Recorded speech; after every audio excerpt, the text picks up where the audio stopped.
Shqipëria do të vijojë të jetë pjesë e programit të BE-s Doganat, i cili synon të mbështesë bashkimin doganor dhe autoritetet doganore që të punojnë së bashku dhe të veprojnë si një për të mbrojtur interesat financiare dhe ekonomike të Bashkimit Evropian dhe të shteteve anëtare të tij, si dhe të vendeve që aderojnë për të bërë pjesë e BE-s. Marrëveshja, e cila do të jetë e vlefshme deri në vitin 2027, është depozituar për ratifikim në Kuvend. Programi është një mekanizëm mbështetës që synon të ndihmojë vendet pjesëmarrëse në rritjen e kapaciteteve administrative doganore, modernizimin e proceseve dhe forcimin e luftës kundër mashtrimeve dhe kontrabandës.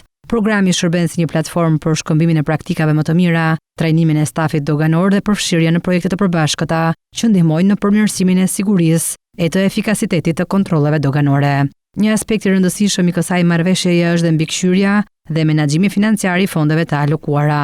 Marrëveshja përcakton se Komisioni Evropian, Zyra Evropiane kundër mashtrimit OLAF dhe Gjykata Evropiane e Audituesve kanë të drejtën të monitorojnë dhe të auditojnë përdorimin e fondeve nga Shqipëria, duke garantuar që ato të përdoren në përputhje me rregullat dhe objektivat e programit. Në rast të mosplotësimit të detyrimeve financiare nga ana e Shqipërisë, Bashkimi Evropian ka të drejtë të pezullojë pjesëmarrjen e saj në program, gjë që do të ndikonte negativisht në përfitimet që Shqipëria merr nga ky mekanizëm. Ndër të tjera, parashikohet që Komisioni Evropian dhe Zyra Evropiane kundër mashtrimit OLAF autorizohen për të kryer hetime administrative, duke përfshirë kontrolle dhe inspektime të befta në territorin e Shqipërisë. Këto hetime kryhen në përputhje me kushtet e përcaktuara nga aktet e zbatueshme të një apo më shumë institucioneve të BE-s. Vlera totale e kontributit financiar të Shqipërisë deri në 2027 për të qenë pjesë e këtij programi është rreth 164.000 euro.